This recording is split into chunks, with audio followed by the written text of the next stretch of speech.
Monster Hunter Wilds has made us an unstoppable juggernaut with a heavy bowgun build capable of power clashing with titans. A weapon capable of walking down Zolshia with a machine gun as you dominate from range. The Juggernaut is capable of dishing out powerful offset attacks while still maintaining high defense, insane healing, and high critical strike chance, and yet, great damage.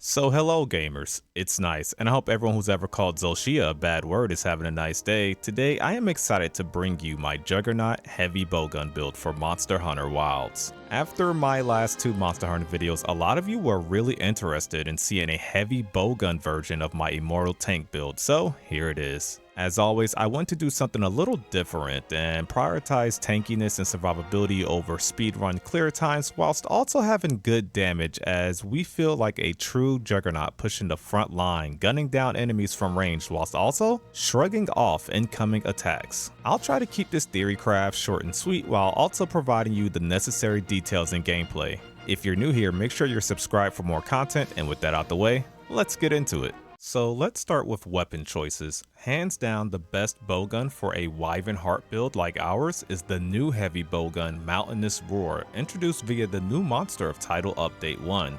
This bowgun, in my opinion, is more valuable than any other non-elemental focused heavy bowguns. That's because we have access to Pierce 3 with 6 shots, which is insane. This means more hits, which means our special ammo meter will fill insanely fast, and there's more constant DPS and less reloading. A good alternative if you can't get this is to get the Steel Assault, which features Pierce 2 in a 6-round magazine. Now the downside is you don't really get to use any of the built-in weapon skills of the Mountainous Roar, and that kinda sucks, but one gives you more affinity if you just so happen to be wet, and the other favors elemental ammo, which other guns already do better. Even without usable perks, this gun is still somehow outshining the rest. What's also great is that we have ignition mode number 2 for even stronger machine gun ammo. I know it's tempting to go for ignition recovery because, we're trying to get our special ammo as fast as we can, but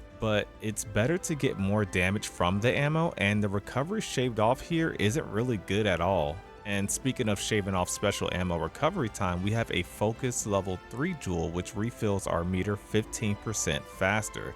Now this is a complete flex spot, and honestly it's overkill, and I tested it and it'll still take you about the same amount of shots to fill the meter with or without it, but that's assuming you're not blocking, dodging, traveling, and have 100% uptime on shots, and then it's decent assuming that you're getting some aggro from the monster. Better options include going for critical boost 4, doing a pierce decoration, or what I like for some Zolshia runs is going for the guard 3 jewel, just so I can get a little bit less stamina consumption on block. Either way, always take the special ammo boost in the 2 slot. This will make our wyvernheart even stronger, which is going to be a bulk of our damage. Now let's talk alternative weapons. Besides Steel Assault being very fast to get us our wyvernheart ignition, one of my favorite heavy bowguns is the Gravios heavy bowgun. I know, hear me out, just hear me out. Now, this only gets Pierce 2 in a 4-round magazine, but it has ridiculously high raw damage. And of course, it has its main attraction of giving us 30 more defense, which is insane.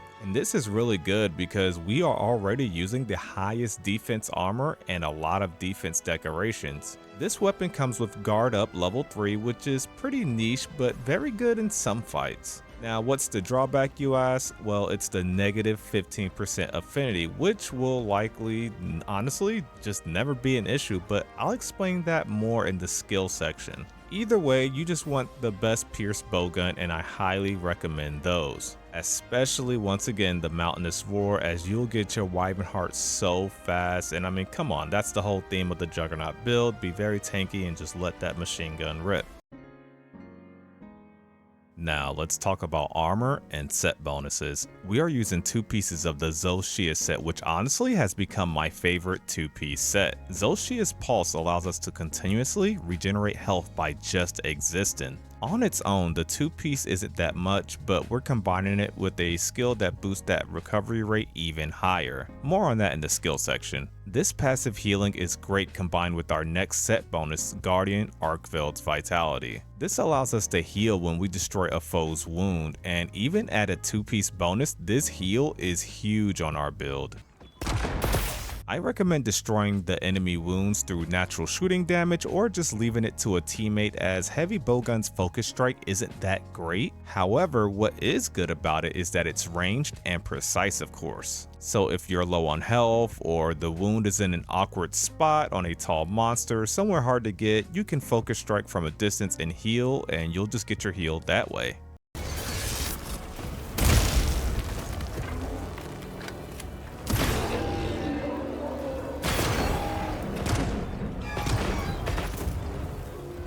Our helmet is Zolshia, which provides agitator, recovery speed, which is really actually useful on our build, and a 3-slot, 2-slot, and 1-slot. Our chest is Zolshia and comes with agitator 2 and a 3-slot. We then have the Guardian Arcveld braces, which gives us 3 level 1 slots and weakness exploit. We then have the legendary Suja Waste. Now, I had to put this on my build after you guys left about 42 comments on the previous video suggesting it. I had to put it on. It's really good. It's a good non-set piece, which gives us Divine Blessing 3, a 2-slot, and 2 1-slots. It's very loaded. We then have the Guardian Arcveld legs for another weakness exploit and elemental absorption, which honestly helps us be just a little bit tankier. We then have my favorite tanky build cornerstone for all the comfy builds, defense level 4 talisman.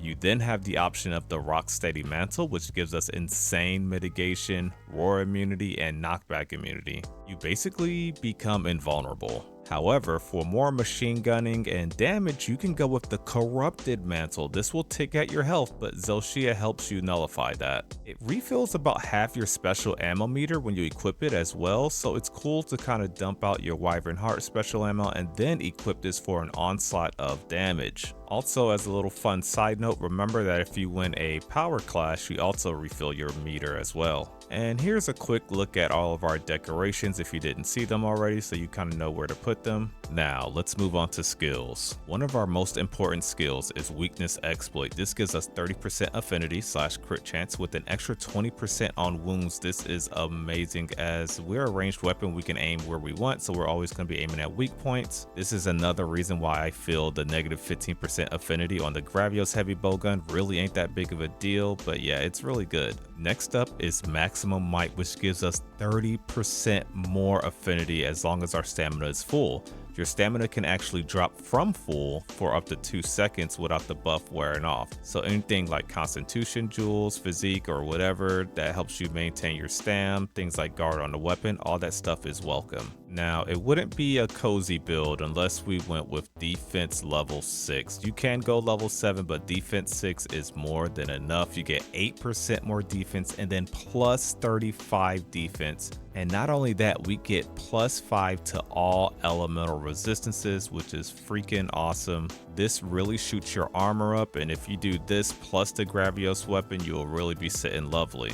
Yes, it's a bit overkill and probably not necessary on some hunts, but it's really a comfortability factor, and it really makes you feel like a true Juggernaut, able to take off a couple of hits and stay aggressive during a fight. Between defense 6 and your 2 set bonuses healing you, plus your potions and everything else you have access to, it's going to be an easy time. We then have Agitator. This activates whenever the monster is enraged. This is going to give us 12 more raw attack and 7% more affinity. You see where we're going with all the affinity.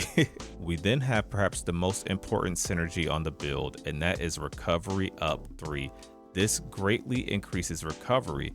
This applies to things like healing from a potion or any healing you receive, but most importantly, this will increase the heal over time that you get from Zolshia's recovery. This is really good. Now, this does not apply to the red portion of your health bar after you take damage. This is purely gonna buff the Zolshia set. Not only that, it's the reason that our Guardian Arcveld set heals us so much when we pop a wound. Level 3 recovery up is really, really good. And speaking of that red portion of our health bar after we take damage, recovery speed is gonna get rid of that really, really quick.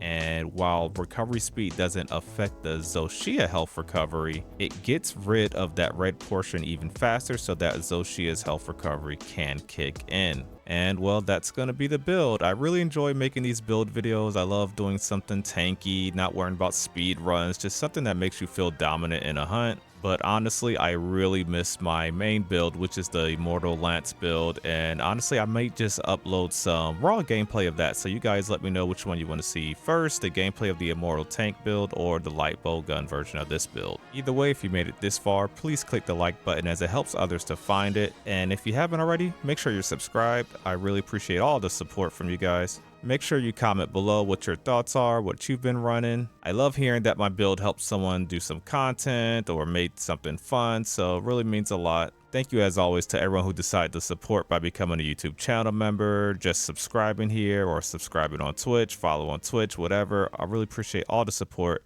See you all in the next one. Thank you so much for watching. It's been nice.